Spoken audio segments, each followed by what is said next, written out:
All right, folks, here we are again with a brand new Produce Pear podcast. I'm Dan the Produce Man, along with Guido the Gardener. Yes, that's right, folks. And be sure to check out Spotify and check out all our archives from our old radio shows. Dusty one. Oh, yeah. We're going back, some are 25 years old, even older than that, because we started that in 1998. Holy tomatoes. Way before social media, folks. Way before YouTube, way before Instagram, Facebook, all that other stuff. Guido and I were making produce videos on TV, local TV channels, on the radio all the time, across the country on many, many stations, and had a blast promoting fresh produce in the industry, and here we are. Still at it. Yeah. 25, 27 years later, here we are. When Guido is in town, I twist his arm and get him over here so we can make some new ones. And hey, what the heck? Back in the Isle of Style, Alameda, California. That's There we go. Which is nestled right in the heart of the San Francisco Bay. Yes. Didn't the Alameda Times-Star, didn't it have that as like a caption underneath? Oh, I don't know. I got that from you. When I say Isle of Style, Style, I got that from you. Oh, I think I got it from the Times-Star. Okay, well, there we go. Yeah. Times-Star was a newspaper, by the way. Building's still there. We still call it the Times-Star building, although they haven't been there for years. And that's right. A little bit of local action, folks. Speaking of local action. Yeah, let's Guido, okay, do you remember when Zespri first came out with a gold kiwi fruit? Yes. And it was a different variety than the kiwi fruit? So Zespri is their, aren't they really just a marketing arm, though? Yeah, well, a lot of growers. Yeah, New Zealand kiwi fruit. Okay, Zespri. When we say Zespri, that's what we mean. This one here, the gold kiwi, this one is like the second generation, because if my memory serves me, the first one, didn't they had some like catastrophic disease or something come through? It wiped all of them out. Yeah. And it was, so that kiwi fruit, that original gold kiwi fruit tasted very tropical. They were a sponsor of ours on our radio show. Yeah. And it was a very tropical flavored kiwi fruit. Then it got wiped out and they came out with a SunGold. But what was characteristic about that first kiwi, gold kiwi, was this little beak on the very top. And this is a California organically grown Bakersfield gold kiwi from Eldorado Farms. Very, very small grower. And I got this at a local market called Monterey Market here in the Bay Area. This has the beak on it. Yeah. This reminds me of that first one. Of the old one. Which, again, had a much better flavor. So we're going to try this right now because, the gold kiwi, as opposed to your regular green kiwi, it doesn't have quite that, like, I don't know, bitter bite. It's because, honestly, folks, I'm not the biggest fan of green kiwis. I'll eat them here and there. But I like the gold kiwi because the flavor is milder and the skin is thinner. It's easier to eat the skin of a gold kiwi than it is the green kiwi. The green kiwi has a fuzzier, thicker skin. Yes. You can eat it, but it'll take you a little bit. There's a lot of fiber in it, folks. If you extra need the fiber. But the gold kiwi is just an easier eat. When my mom was still around, I would buy, this was her favorite fruit. And I would get these. You can get them year round to California. Yeah, my grandson loves these kiwis. New Zealand, Chile, wherever. Italy, well, Italian kiwis, yeah. Yeah, we would get them from there. But you can get them pretty much year round, gold kiwi. But this gold kiwi, again, this with the little beak on it is. I think this is the same seed or a very similar seed to the original gold kiwi that you and I were promoting years ago before it all died out. Yeah. The green kiwi, it's chlorophyll, all that gives it its color, and this is more, it's... vitamin C. I think you get vitamin C in both of them. 10 times vitamin C in this thing as you get from oranges and other fruits. And I think the gold kiwi just ripen up better, too. Yeah, and there's beta-carotene. And I like the kiwis soft. I like them ripe. I like to be able to push in on them. Yeah. So let's try this gold kiwi and see if it reminds you of our old days on the radio. There you go. Wow. That is very good. Very, very good. The skin's a little bit thicker than what I remember, Sure, but but the flavor is marvelous. and this is California. You're not going to see a lot of these. You're not going to see a lot of California gold kiwis, and there's other varieties. Yeah. Now the California green, where is it? Like Marysville, Yeah, well, I used to get them from up in Gridley. Yuba City. Yeah, Yeah. and then a bunch down in the valley as well.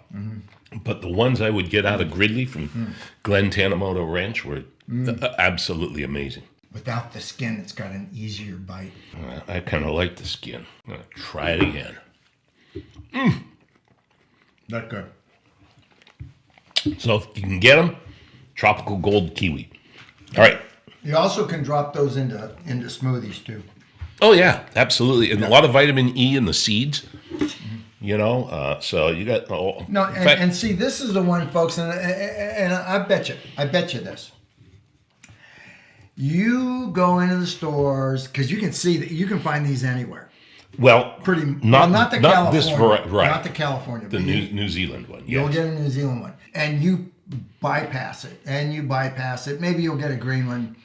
But I challenge you, your next visit to the grocery store in the produce department, and they usually come in little like clamshells. You'll get 4 or 6 of them. That's true. Yep. Stick one in your cart, take it home, wait till it's really soft, slice it up, eat the skin, don't eat the skin, but try a gold kiwi next time.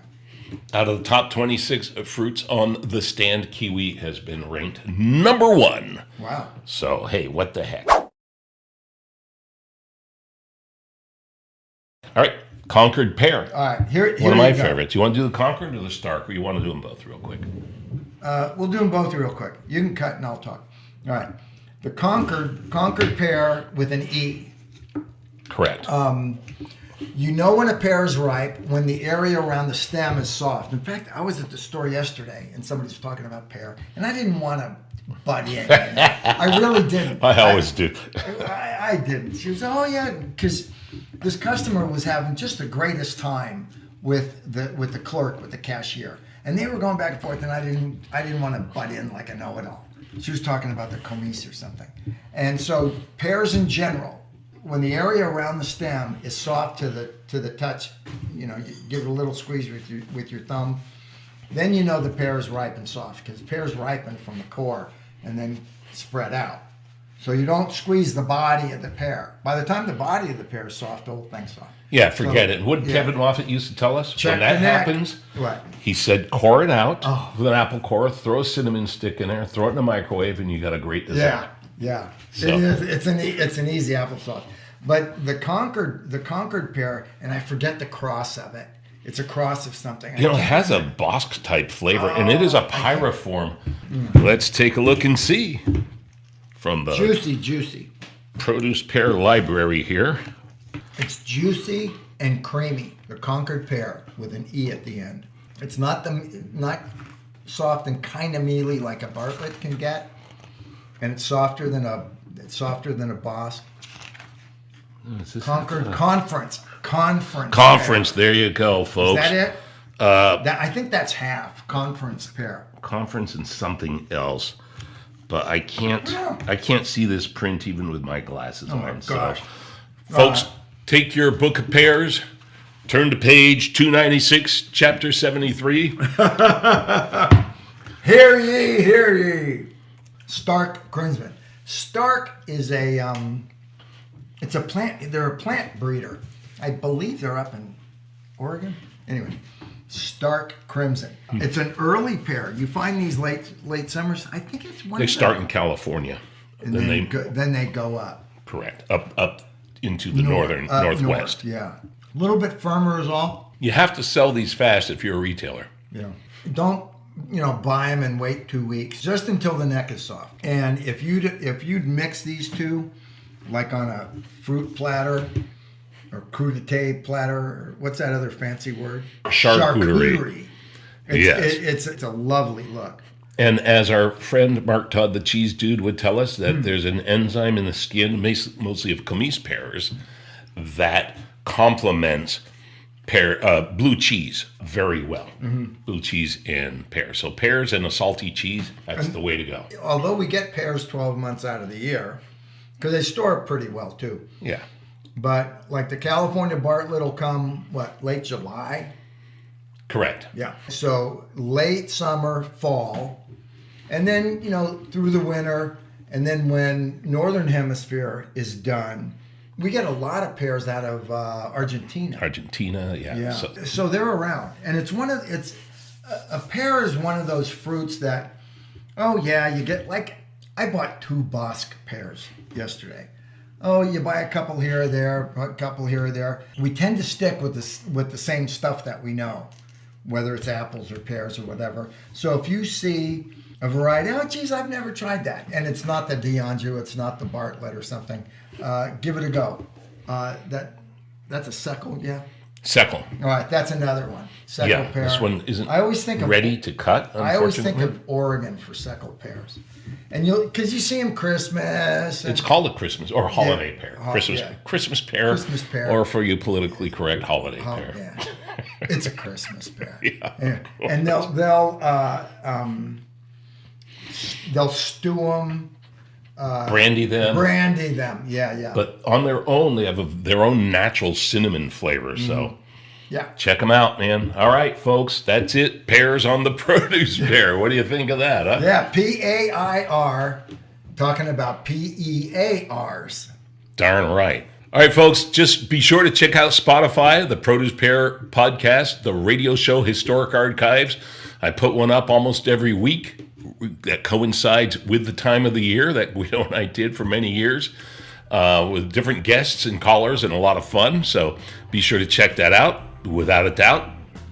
And until next time, this is Dan the Produce Man reminding you that it's always best when you get it fresh. And I'm Guido the Gardener, and I'll tell you what Nonna Bessie always told me.